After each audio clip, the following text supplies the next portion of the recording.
오늘의 말씀 요한계시록 6장 1절에서 8절입니다.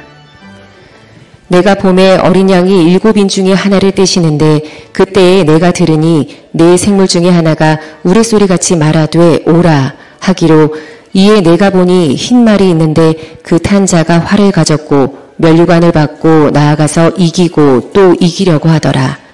둘째 인을 떼실 때에 내가 들으니 둘째 생물이 말하되 오라 하니 이에 다른 붉은 말이 나오더라. 그 탄 자가 허락을 받아 땅에서 화평을 제하여 버리며 서로 죽이게 하고 또 큰 칼을 받았더라. 셋째 인을 떼실 때에 내가 들으니 셋째 생물이 말하되 오라 하기로 내가 보니 검은 말이 나오는데 그 탄 자가 손에 저울을 가졌더라. 내가 네 생물 사이로부터 나는 듯한 음성을 들으니 이르되 한 데나리온의 밀 한 되요 한 데나리온의 보리 석 되로다. 또 감람류와 포도주는 해치지 말라 하더라. 넷째 인을 떼실 때에 내가 넷째 생물의 음성을 들으니 말하되 오라 하기로 내가 보매 청황색 말이 나오는데 그 탄 자의 이름은 사망이니 음부가 그 뒤를 따르더라. 그들이 땅 4분의 1의 권세를 얻어 검과 흉년과 사망과 땅의 짐승들로서 죽이더라. 아멘. 73년 전 오늘 새벽 4시에 유명한 20세기의 이념 전쟁이 시작이 되었지요. 우리 어릴 때는 그 전쟁을 6.25 사변이랬는데 이제는 공식적으로 한국 전쟁이다 이럽니다. 오늘 본문은 그 한국 전쟁으로 우리 그리스도인들에게 하나님이 하시고자 하는 말씀입니다. 그런데 이 말씀의 의미를 제대로 알지 못하는 자들은 종말에 있을 하나님의 최후의 심판의 광경 이럽니다. 그러면은 이러한 말에 가스라이팅 당한 종교인들은 두려움을 가지게 됩니다. 그러면은 열심히 종교 생활을 합니다. 그러면은 자신의 삶은 더 피폐해지고 또 종교 기관은 아주 거대한 전을 만들기도 하고 또 종교적인 과업은 굉장히 많이 성취됩니다. 그래서 성경 해석을 잘 하는 것이 중요한데 바르게 하는 것은 더 중요합니다.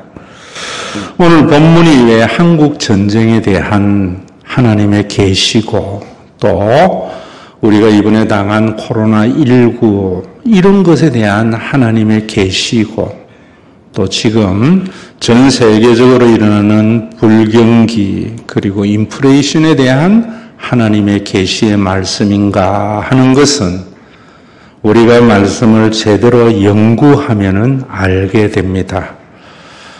그래서 요한계시록은 기도원에 가서 계시를 받는 것이 아니고 도서관에 가서 연구해야 알게 되는 말씀이다. 제가 그랬지요.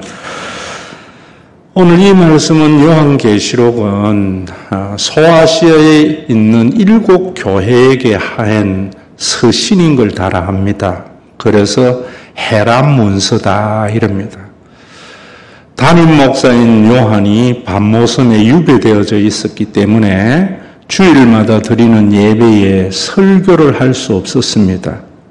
그래서 교인들의 신앙이 점점 세속화되어져 갔습니다.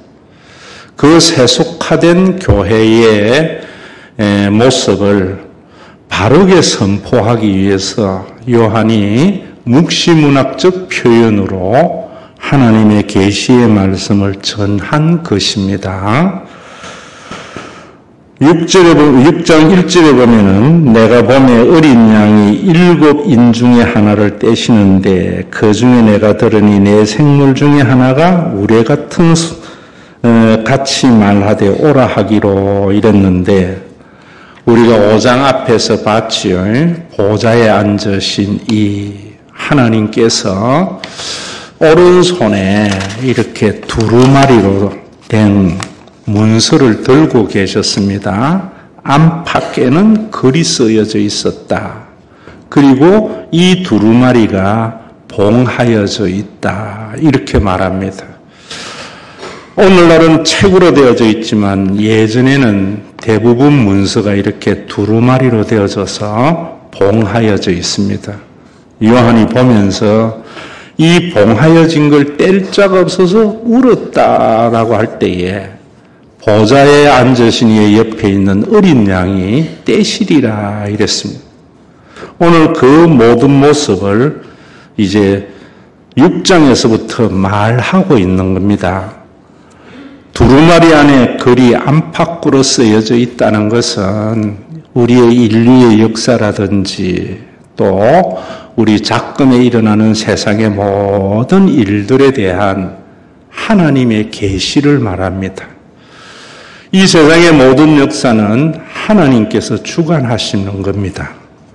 봉하여져 있다는 것은 그 역사 속에서 지금 우리의 현실 속에서 하나님의 계시를 올바로 선포할 자가 없어서 울었다 이런 말입니다. 그런데 그 모든 역사와 우리의 현실에 대해서 예수님께서 떼시리라는 것은 그 역사의 의미를 제대로 우리에게 가르쳐준다 이런 말씀입니다. 그리고 그 다음에 보면은 이에 내가 보니 흰 말이 있는데 그 탄자가 활을 가졌고 면류관을 받고 나아가서 이기고 또 이기려 하더라 이렇게 말합니다. 그리고 두 번째 인을 뗄 때에는 둘째 생물이 나와서 말하되 오라 하니까 다른 붉은 말이 나왔다 이럽니다. 그리고 그 탄자가 허락을 받아서 땅에서 화평을 제하여 버리며 서로 죽이게 하고 또 큰 칼을 받았더라라고 말하고 있습니다. 이 말을 읽었는데 소아시아에 있는 7 교회 교인들은 무슨 말인지 알지요. 왜 아는가 하면은 이 말씀은 그냥 환상의 말씀이 아니라 그 당시의 역사적인 정황에서 하는 상징과 암호로 하는 문학적 양식을 띤 말씀이기 때문입니다. 그래서 그 당시에 어떤 일이 있었는가 하는 것을 우리가 알아야 되겠지요. AD 55년과 AD 62년에 큰 전쟁이 있었습니다. 지금 아마 아프가니스탄 정도 지역에 파르티안 제국이라고 하는 제국이 있었는데 언제나 로마의 옆구리의 가시와 같은 역할을 했습니다. 55년과 62년에 소아시아 지역 로마 제국에 쳐들어와서 많은 인명을 살상하고 많은 타격을 입힌 사건을 두고 말을 하는 겁니다. 이 말씀이 뭐냐면은 소아시아에서 예배를 드리고 있는 교인들에게 너희들 지금 새 속에 빠져 있는데 55년도, 62년도에 왜 그런 전쟁이 일어났는 줄 알아? 이 세상의 모든 역사를 하나님이 주관하시는데 그 전쟁의 이유를 알아야 된다. 이런 말입니다. 오늘 사는 우리에게 하는 말씀은 73년 전 오늘 새벽 4시에 왜 한국 전쟁이 일어났는 줄 알아? 교인들이 이 말씀의 의미를 알아야 된다. 이런 말입니다. 그리고 그 다음에 보면은 셋째 인을 떼실 때에 내가 들으니 셋째 생물이 말하되 오라 하기로 내가 보니 검은 말이 나오는데 그 탄자가 손에 저울을 가졌더라 이러면서 내가 내 생물 사이로부터 나는 듯한 음성을 들으니 이르되 한 데나리온의 밀이 한 대요 한 데나리온의 보리 석대로다. 또 감람류와 포도주는 해치지 말라 하더라. 이 말씀은 AD 92년도에 소아시아에 대흉년이 들었습니다.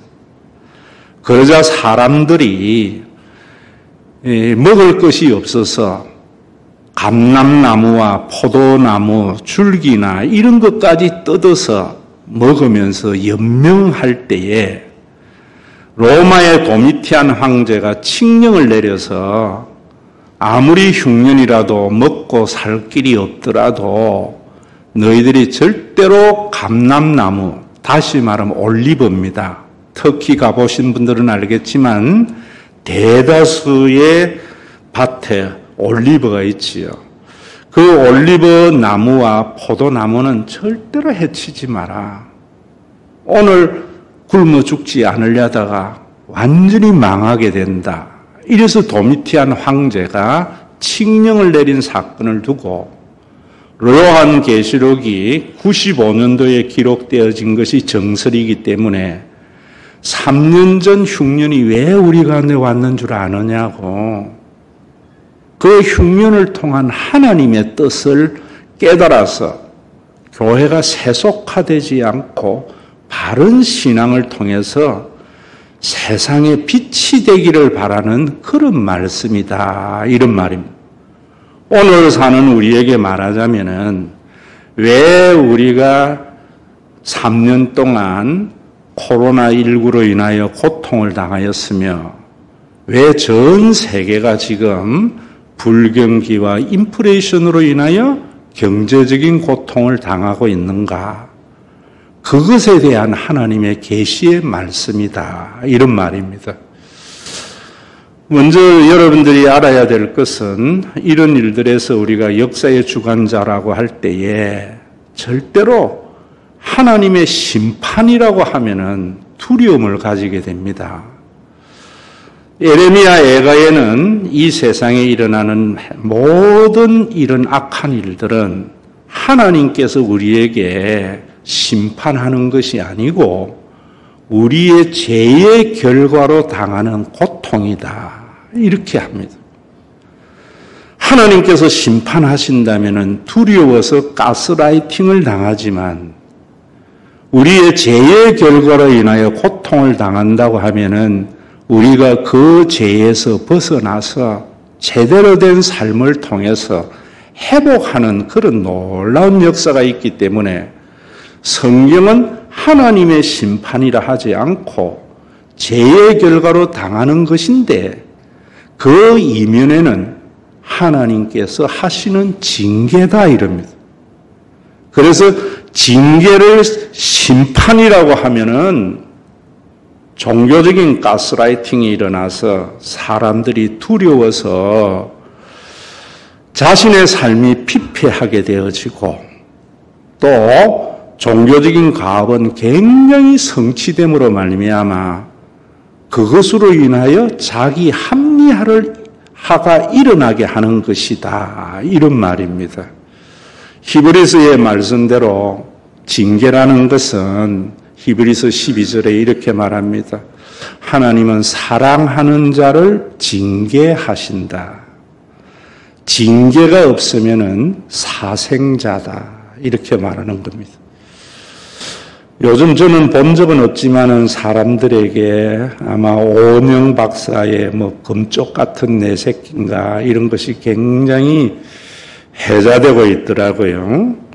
그래서 어떤 폭력을 써서는 안 된다 하면서 아이들에게 이런다는데, 여러분, 자녀들을 징계하지 않는 것은 그건 자녀들의 내 자녀가 아니라 사생자, 버려두는 것이다.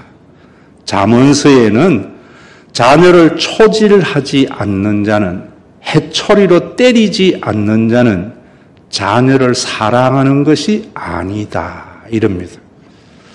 우리가 분명히 잘못 살고 있는데 아무런 일이 일어나지 않고 모든 일이 잘 된다면은 하나님이 세상을 사랑하는 것이 아니다 하는 것을 아셔야 된다, 이런 말이지요. 그런데 인간의 죄책감을 부추겨서 하나님의 심판이라고 하면은 사람들이 공포에 질리게 되고, 공포에 질리면은 이성이 마비되어져서 교주가 하는 말대로 따라 하다 보면은 자신의 삶은 피폐해지고 종교적인 과업은 성취되는 것이 이단의 전형적인 모습인데 그것이 이단에게만 있는 것이 아니라 전통교회에도 하나님의 심판과 징계에 대한 구분을 하지 못하기 때문에 똑같은 현상이 일어나고 있는 답답함이 제 속에 있습니다. 오늘 그 다음에 거기 여러분 7절에 보면은 넷째 인을 떼실 때에 내가 넷째 생물의 음성을 들으니 말하되 오라. 내가 봄에 청황색 말이 나오는데 그 탄자의 이름은 사망이니 음부가 그 뒤를 따르더라. 그들이 땅 4분의 1의 권세를 얻어 금과 흉령과 사망과 땅의 짐승들로서 죽이더라. 어떻게 보면은 굉장히 판타지 소설에서 판타지 영화에서 흉측한 괴물들이 나와서 지구 인구의 4분의 1을 죽이는 모습을 통하면서 최후에 있을 심판이다. 그렇게 말하는 것이 아닙니다. 지금 너희들이 파르티안 제국에서 얼마나 많은 사람들이 죽임을 당했어. 우리 한국 동남에서 우리나라가 약 4천만이 될 때에 1,000만 명이 이산가족이 되어졌고 민간인만 해도 100만 명이나 되는 사람이 죽거나 실종되거나 부상을 당하는 이런 일이 있었는 것을 말하는 것이지요. 코로나19에 얼마나 많은 사람들이 죽임을 당하는 그 뒤에 거기 있는 말씀대로 사망 이면에 음부가 그 뒤에 다스리면서 뒤따르는 일들이 얼마나 많이 있습니까? 오늘날 불경기로 극심한 인플레이션으로 얼마나 많은 사람들이 굶어 죽고 어려운 일들이 있습니까? 이런 일들을 두고 하는 말씀에도 밤모섬에서 바울이 환상을 보고 말했다 하면은 믿을 필요가 없습니다. 밤모섬에서 바울이 본 그 환상은 항상 성경의 모든 것은 모세오경에 나와야 됩니다. 모세오경을 중심으로 해서 설명이 되어져야 됩니다. 모세오경은 성경의 창세기, 레위기, 민수기, 신명기인데요. 오경이라고 하는 것은 하나님의 나라의 헌법입니다. 1.1에게 변화가 없는 하나님의 나라의 헌법입니다. 이 헌법에 의해서 다스려질 때에 하나님의 나라가 우리 가운데 임하는 겁니다. 레위기 26장에 보면은 이런 말씀을 하고 있습니다. 너희가 우상 숭배에 빠지면은 모세오경은 10계명에 대한 구체적인 법률까지 포함된 내용들이거든요. 우상 숭배에 빠지면은 하나님께서 징계를 하시는데 그 징계가 전쟁이요, 기근이요, 그리고 전염병이요, 덜짐승이다. 덜짐승이라는 말은 오늘날로 치면은 치안의 부재를 말하는 겁니다. 당시에 국가가 해야 하는 중요한 일들은 덜짐승으로부터 주민을 보호하는 일들이었기 때문입니다. 이런 일들은 하나님의 백성인 이스라엘 백성들이 우상 숭배에 빠질 때에 일어나는 일들이다. 이런 말입니다. 그런데 그 우상 숭배를 절에 가서 부처님에게 절하는 것이나 제삿날에 조상에게 드리는 제사상에 절하는 것으로만 본다면은 너무나 저급한 기독교가 되는 겁니다. 그 우상숭배라는 것은 그렇게만 본다면은 기독교가 유대교가 됩니다. 또 몇 주 있다 여러분들에게 말씀을 드리겠지만은 그렇게만 되어지면은 기독교가 생명 없는 죽은 유대교와 같이 됩니다. 죽은 유대교의 모습을 몇 주 있다 말씀드리겠지만은 그런 유대교를 향하여 예수님께서 그렇게 말씀하신 겁니다. 너희들이 하나님을 섬길 것인가, 재물을 섬길 것인가 선택해야 된다. 하나님과 재물을 겸하여 섬길 수 없다 이럽니다. 우상 숭배의 본질은 물신주의입니다. 그래서 우리 교회가 여러분들 하는 기도문에서 변하지 않는 앞에 그려놨지요. 여호와 신앙 체계에 순복하는 예배를 드리게 하옵소서. 우상 숭배의 신앙 체계가 아니라 굉장히 중요한 1계명과 2계명에 대한 기도의 말씀입니다. 모든 우상은 물신주의입니다. 여러분, 레위기의 말씀, 성경의 말씀이 이방인들에게 한 말씀이 아니고 하나님의 백성인 이스라엘에게 한 말씀이라는 것을 여러분들이 아셔야 됩니다. 오늘 우상 숭배하지 말라는 말씀은 절에 다니는 사람에게 하는 말이 아니고 예수 안 믿고 제사 드리는 사람에게 하는 말씀이 아니고 교회에 나와서 하나님 잘 섬기려고 하는 사람들에게 하시는 말씀이다. 이런 말입니다. 유대교는 하나님을 섬긴다고 하면서 물질을 숭상하는 종교입니다. 오늘날 기독교가 왜 세속화되어졌는가? 우리가 세속화되었기 때문에 6.25 한국 전쟁이 일어난 거고, 우리가 세속화되었기 때문에 코로나19가 전 세계적으로 유행한 거고, 교회가 물신주의에 빠져 있기 때문에 불경기와 인플레이션이 있다는 것을 자각하여 생명을 회복해낸다. 이런 말입니다. 물신주의가 뭔가? 왜 예수 믿는가? 왜 교회 다니는가? 부자 되려고. 자녀 잘 되게 하려고. 그게 물신주의입니다. 돈의 힘으로 인생을 살아가려고. 거기에서 여호와 신앙으로 돌아와야 됩니다. 오늘도 여러분 우리가 한국에 물어봅시다. 교회에 다니는 사람이 대부분 부자 되려고 다니죠. 절에 다니는 사람의 기도와 교회에서 하는 기도가 다를 바가 어디에 있습니까? 이번에 여러분 나오는 알바트로스 비행에 우리 교회의 대표자의 기도를 몇 개를 올려놓을 겁니다. 한국 교회의 대표자의 기도 중에 그런 것이 몇 개 있겠습니까? 저는 거기에 우리 한국 신과 회복이 있는 교회가 희망을 거기에서 보는 겁니다. 기도로부터 달라져야 됩니다. 오늘 여기 앉아있는 여러분들은 왜 와서 예배를 드립니까?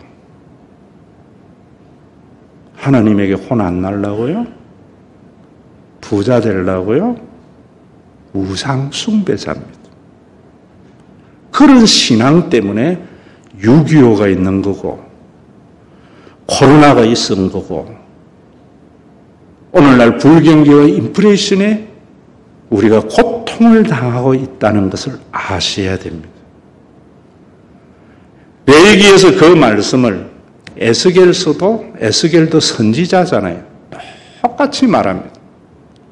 에스겔서 14장 21절에 보면 포로 생활하는 이스라엘 백성들에게 그렇게 말하는 겁니다. 왜 우리가 전쟁의 포로로 끌려와서 이 고통을 당하는가? 레위기에 하나님 믿는 사람들이 우상숭배에 빠져서 우리가 그 죄의 결과로 고통을 당하는데 이 고통도 하나님이 심판한 것이 아니라 사랑하는 자에게 내린 징계다. 우리가 잘못하는데도 우리가 잘 되면은 그건 큰 문제다.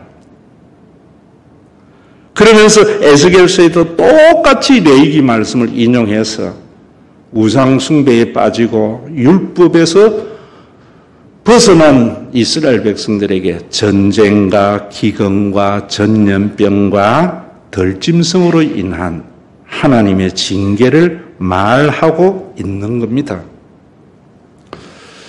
여러분, 오늘날 우리 6.25 한국 전쟁에 대해서도 너무나 오늘날 기독교가 이 복음을 알지 못하기 때문에 왜곡되게 성도들에게 가르치고 자기마저도 그 한국 전쟁을 통한 하느님의 계시를 알지 못하고 있는 목사님들이 대부분이다. 저는 그래 봅니다. 여러분, 우리가 이런 말씀을 통해서도 우리가 한 가지 알아야 되는 것이 있습니다. 한국의 6.25의 전쟁은 이념 전쟁인데 물신주의는 시대를 따라서 다양한 형태로 나타납니다.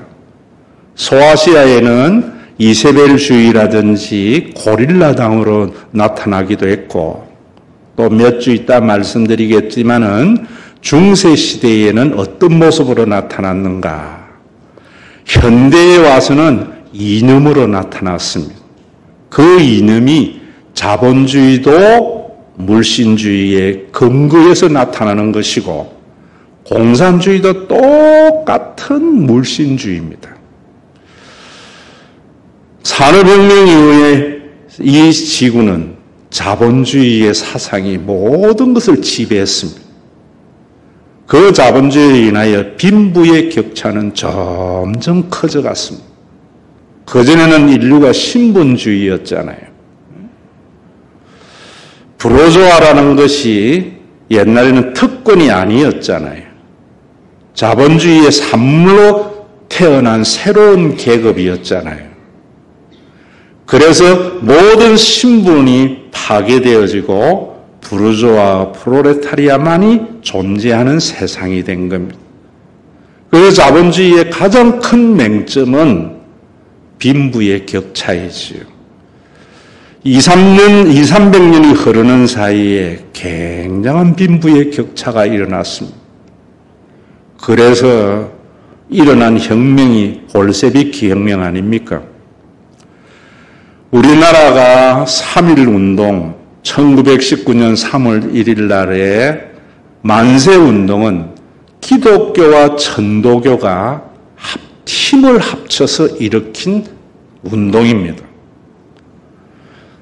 33인의 독립선언서의 기초 16명이 기독교인입니다. 그런데 조선 총독부에서 바라보니까 교회를 그냥 놔뒀다가는 더 이상 많은 사회적인 문제를 일으킬 것 같아서 교회의 말살 정책으로서 선교사 추방령을 내린 겁니다. 우리 한국교회가 1906년도에 와서 겨우 조선인 몇 명, 6명인가를 목사로 안수를 줘서 그 1호가 서상윤 목사이고요. 한국교회 전체가 동노회, 하나의 노회밖에 없는 그런 때에 10년이 지난 19년도에 전국 방방곡곡에서 교회를 중심으로 났을 때 교회만 없어지면은 이런 일이 일어나지 않을 거다 생각해서 교회에 없애는 방법으로 선교사를 추방령을 내렸는데 선교사들이 볼 때에 큰일 난 거지요. 그래서 또 선교사 뒤에는 서구의 열광이 있었기 때문에 그 힘을 빌려서 총독부와 타협을 한 것이 이제는 교회에 가서 우리가 설교할 때 예수 믿으면 천당 간다는 것만 말할게. 이 세상은 내 집 아닌 것을 말할게. 그래서 선교사들이 추방을 안 당하고 남으면서 한국교회가 존속되게 된 거예요. 그럴 때 교회의 대부분의 여러분 근대 기독교의 대부분은 한국의 지식층들이 예수를 믿었습니다. 왜 믿었는가? 부패한 유학을 버리고 서양 학문을 도입을 해서 일본과 같이 메이지 유신을 일으키려고 하는 꿈으로 기독교를 믿었습니다. 그런데 기독교가 예수 믿으면 천당 간다고만 이야기를 하고 현실의 눈에 눈 감을 때에 이거 뭔가? 2년 전 일어난 선풍적인 인기를 몰고 있는 볼셰비키 혁명가로 다 넘어갔습니다. 그 넘어간 사람 중에 하나도 김일성이 엄마고 할아버지입니다. 강반석 아버지가 목사였습니다. 그래서 그때부터 기독교는 의식 있는 사람들이 아니라 어쨌든 예수 열심히 믿어서 이 세상은 내 집이 아니니까 죽어서 천당 가는 꿈만 꾸면서 눈물을 흘리며 어려운 현실을 견뎌 나간 겁니다. 그런 물신주의의 충돌이 한국에서 일어난 겁니다. 자본주의와 공산주의가 일전을 벌인 겁니다. 그럴 때의 공산주의가 무엇이 탑합니까? 가진 지주그룹과 종교지요. 기독교죠. 그 종교는 오늘 말하는 성경이 말하는 복음의 종교가 아니고요. 죽은 종교를 말하는 겁니다. 죽은 종교가 하나님의 심판을 빙자해서 교인들을 가스라이팅 시켜서 치부의 수단과 종교적인 세력의 확장을 하는 모습을 보면서 볼셰비키 눈에는 아편으로 보인 거죠. 비겁한 한국의 교회들이 (6.25를) 거치면서 공산당에게 제일 피해를 많이 입었죠. 복음에서 벗어난 비겁함을 기독교 신앙의 핍박으로 합리화해서 정당한 것이 한국 교회다 이 말입니다.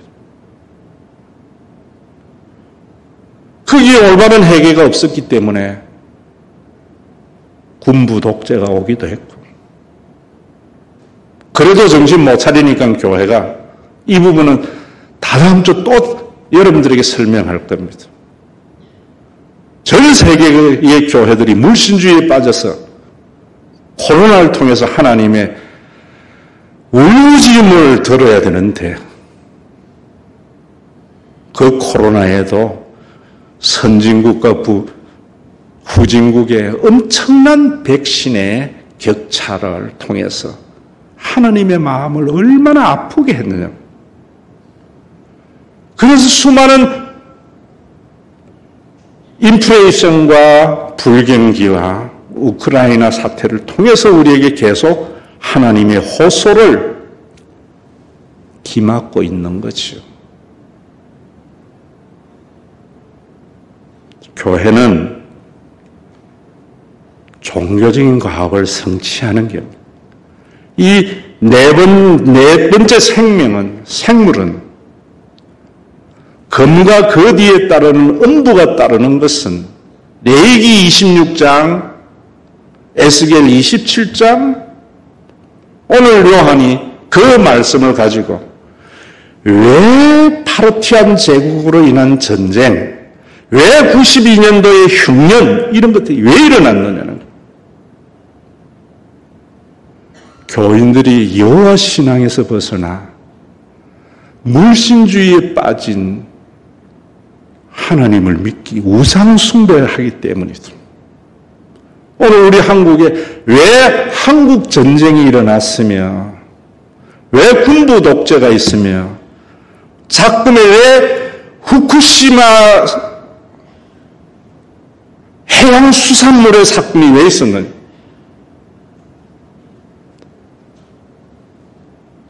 여러분, 왜 있었습니까?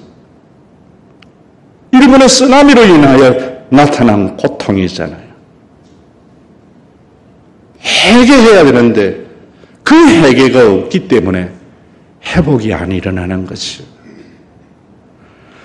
이런 복음을 알게 되면은 핍박을 가지고 자기 합리화하지 않습니다, 교회가. 하나님, 오늘 우리나라의 고통과 오늘 인류의 고통은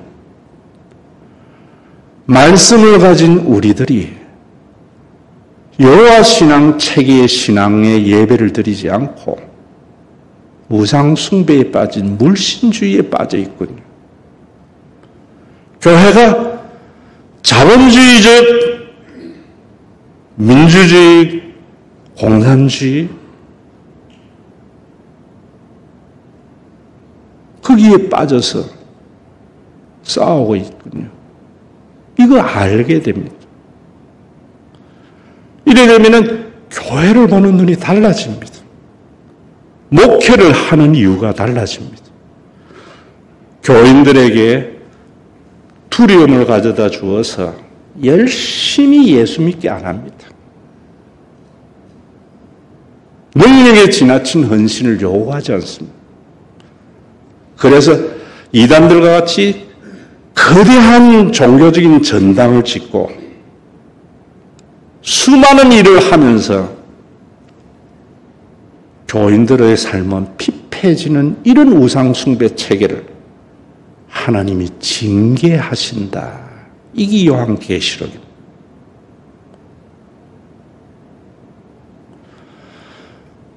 여러분, 제가 여러분들에게 말씀드리잖아요. 예수님은 우리를 데려감이 아니다. 예수님이 직접 하신 말씀입니다. 우리를 천당이라는 곳에 데려감이 아니라 너희를 악에게 빠지지 않고 보존되게 하려 합니다. 에덴의 삶을 회복하기 위해서 내가 왔다. 그 천국을 너희 가운데 이루려고 온 거다. 어떻게? 물신주의에 빠지면은 금욕주의로도 흐르기 쉽습니다. 여러분, 우리 교회에 제가 그런 말씀드리잖아요. 세계에서 제일 행복 지수가 높은 나라의 국민이 부탄이라고 합니다. 왜 높은가?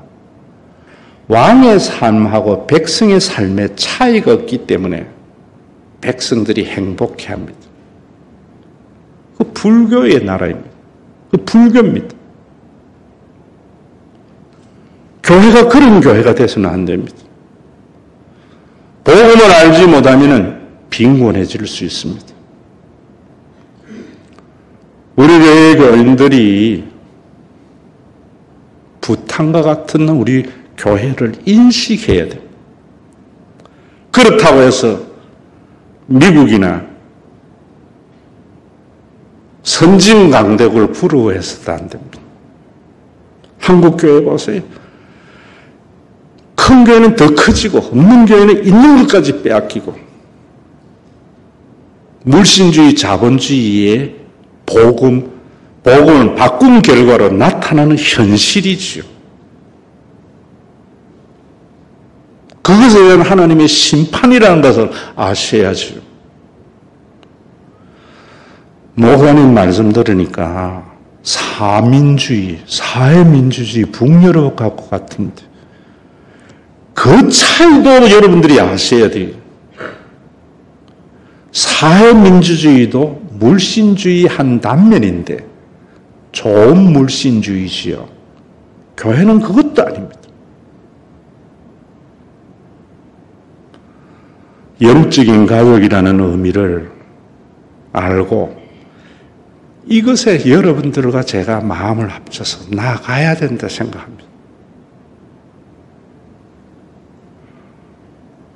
다음번에 여러분들이 우리 교회가 북유럽과 다른 사회민주주의와 다른 복음 안에서 선 교회가 뭔가도 제가 말씀드리겠지만은 알고 믿고 같이 가자는 겁니다. 어떤 모습을 통해서 우리나라를 부끄럽게 하고 세계를 부끄럽게 할 것인가? 그 고민 때문에 예수 믿고 교회 와야 됩니다.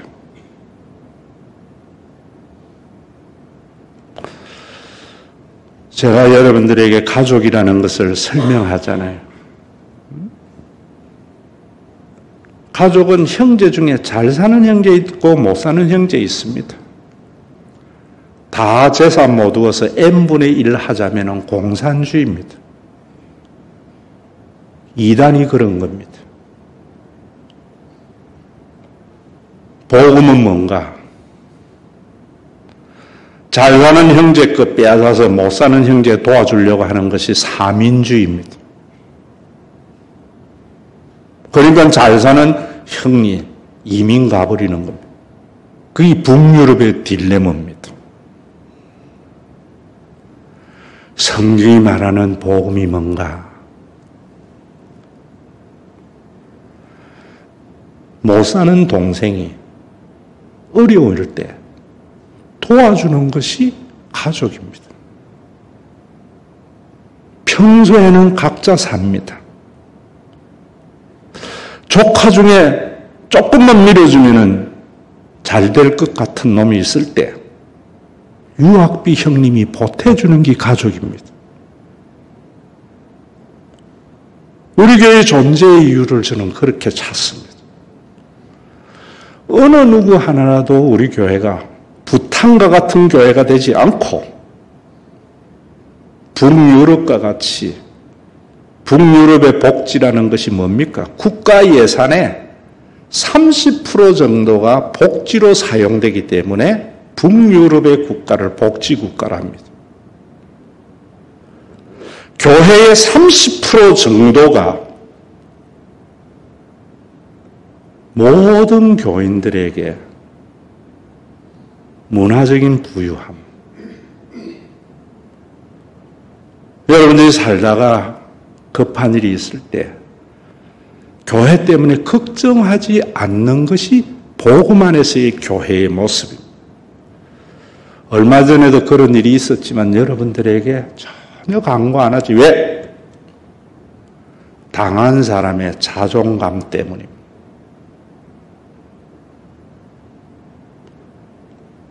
목회 17년 그래 해왔습니다. 왜? 복음을 알았기 때문에.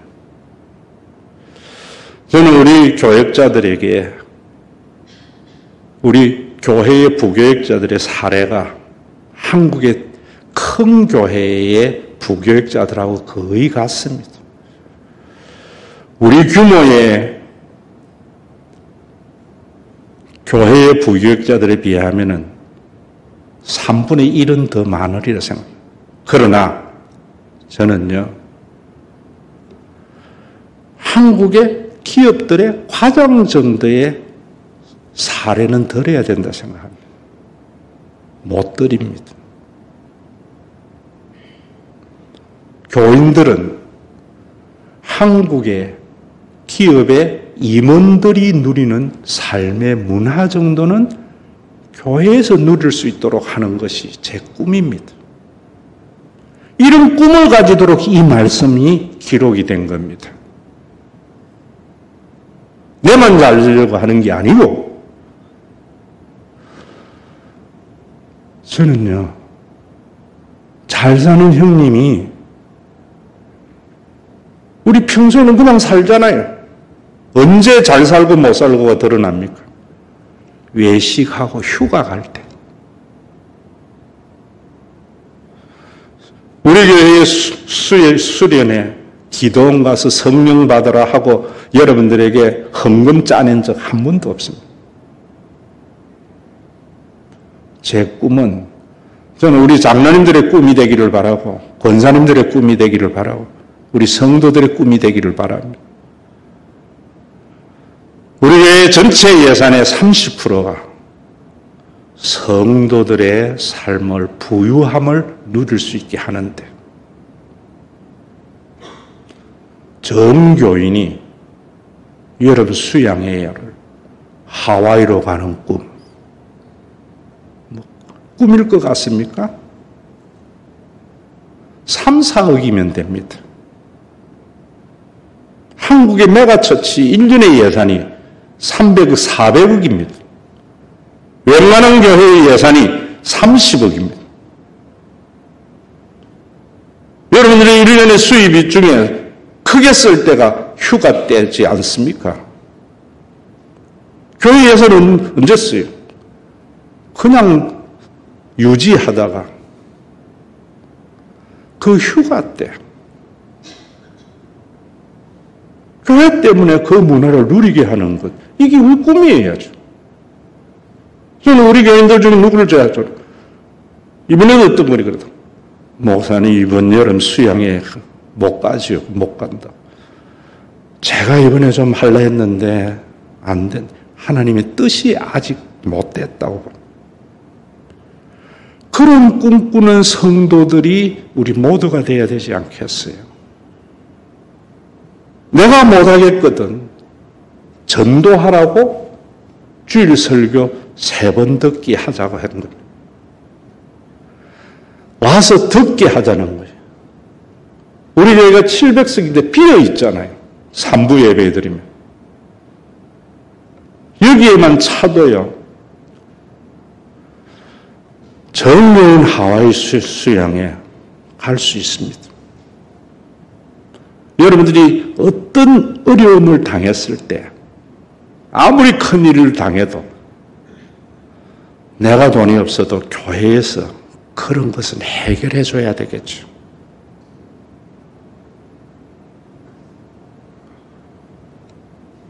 이제는 여러분 부탄에서 우리 좀 벗어나자고요. 이번에 우리 은별이가 우리나라도 참 요즘 잘하는 것 같아요. 백형고등학교 다니는데 나 대학 가기 싫고 사회에 진출하자 하니까 미용학교에 위탁교육을 받습니다. 고등학교 과정이 다 그래요. 요즘. 이 부분도 언제 설교 한번 해야 되겠다. 거기에서 미용 공부를 했는데 이번에 국제대회 300명, 500명 정도가 그 경연에 나왔습니다. 은별이가 피부 미용 쪽에 얼굴 대상 받았습니다. 물론 여러 파트가 있습니다. 저는 그거 들을 때 그랬습니다. 우리 영화부실 놀러 있는데 은별아 거기 차리자. 내가 물어보니까 한 번 봤는데 보통 4, 5만 원 든대. 저는요 퍼주려는 선교비 안 퍼주고 있어요. 왜? 교인들에게 혜택 주기도 어려운데 뭘 남 줘요. 은별아 우리 교회 다니는 사람은 1, 2만 원에 해라. 외부 사람은 5만 원 받아라. 대상자인데 5만 원 내기 싫거든 우리 교회 와서 이 복음에 기초된 데에 뜻을 같이 할 수 있도록 하는 것. 아직은 자격증을 못 따서 안 된대. 그래서 그럼 인턴십이니까 9월에 따기 전까지는 세일로 해서 하자. 자격증 따지 정식으로 돼도 우리 교회 다니는 사람에게 혜택을 주라. 옛날에는 그랬어요, 여러분. 옛날에는 목사님들이 어느 식당에 가도요, 식당 돈 안 받았어요. 자기 교회 목사 아니라도. 어느 교회에 다닌다고 써서 나도 무슨 교회다 하면은 깎아줬어요. 요즘은 뭡니까? 왜 그러나요? 이익을 위해서. 얼마나 물신주의와 세속주의로 바뀌었어요. 목사님, 그 미끼 아닙니까? 아닌 이유가 있습니다. 우리 초창기에 보세요. 어려울 때에 내가 교수 퇴직금리 내 호주머니 있을 때 우리 애들 데리고 다 스키 캠프 유명한 거 다 했습니다. 돈 떨어지지 않는 겁니다. 바울이 돈만 밝힌다고 하는 교회의 교인들에게 헛소리 하지 마라 내 몸에는 그리스도의 흔적이 있다고 눈물을 흘리듯이 제가 이야기하는 겁니다.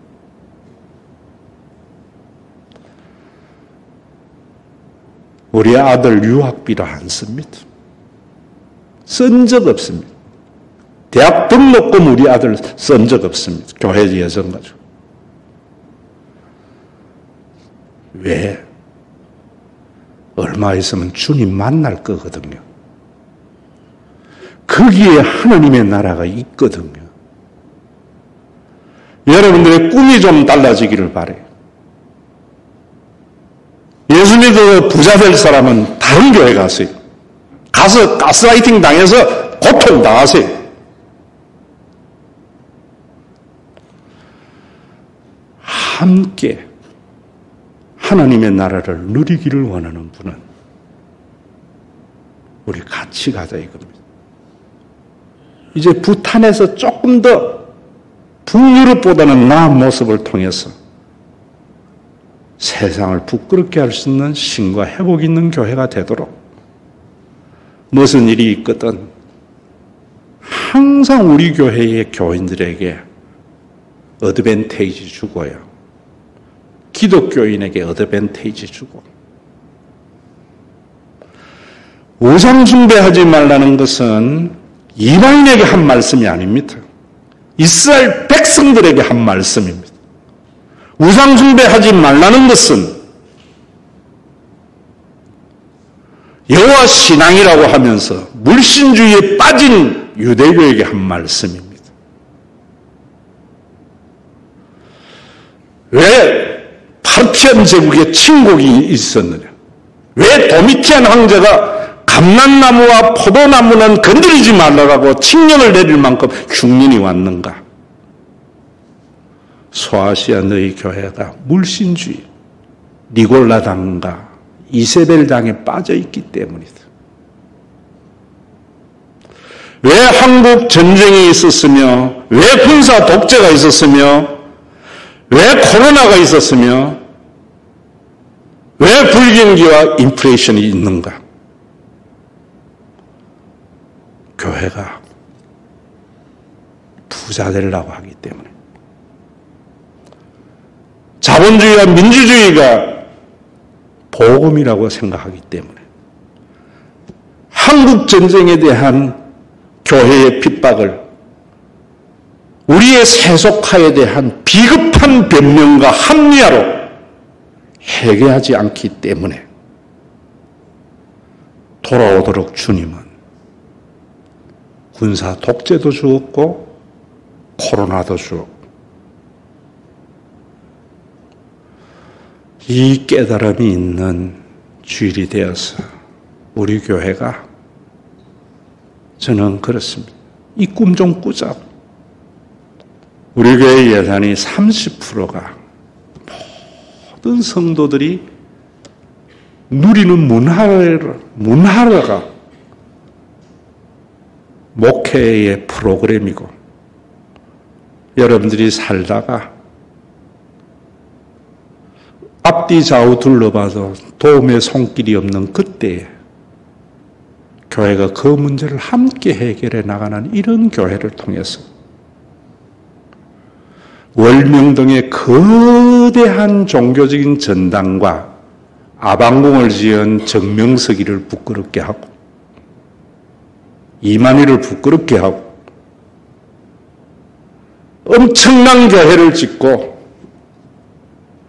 교회 재정을 가지고 자기 아들 유학 보내고 큰 저택에 사는 죽은 종교 목사를 부끄럽게 만들 수 있는 그런 신과 회복이 있는 교회가 되었으면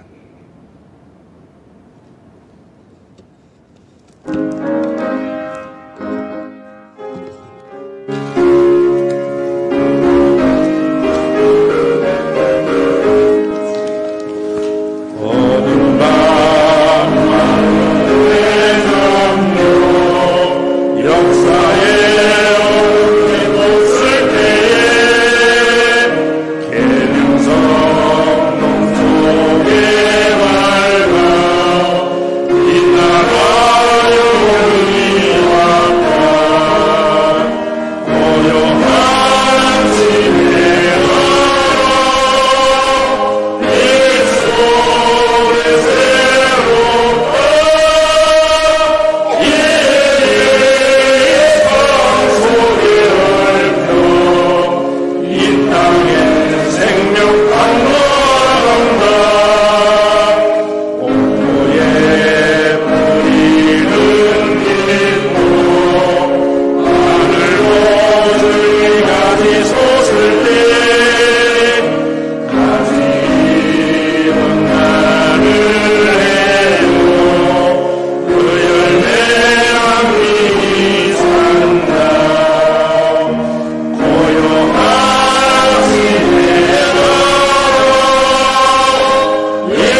주 예수 그리스도의 은혜와 아버지 하나님의 사랑하심과 성령님의 감동하심이 왜 73년 전 한국 전쟁이 일어났는지, 왜 군사 독재가 이 땅에 있었는지, 왜 코로나19가 전 세계가 몸살을 앓았는지, 왜 쓰나미로 인한 원자력 발전소가 파괴되어졌는지, 왜 인플레이션과 왜 불경기가 도래했는지, 믿음의 눈으로 보는 믿음의 권속들과 거대한 종교적인 전당을 짓고 수많은 종교적인 프로그램과 수많은 행사로서 자신의 물신주의를 합리화하는 교회 속에서 어떤 성도도 살면서 위급한 일을 당할 때 주님 몸된 성전이 있기에 걱정하지 않고, 비록 가난하지만 휴가가 되면은 가장 멋진 휴가를 누릴 것을 꿈꾸며 살아갈 수 있도록 선물로 준, 자본주의도 아니요 공산주의도 아니요 사민주의도 아닌 성령의 교통하심 있는 주님의 몸된 교회 위에 주님이 온전한 나라가 이루어지는 재림과 우리 코의 마지막 호흡이 끊어지는 그날까지 함께 있을지어다.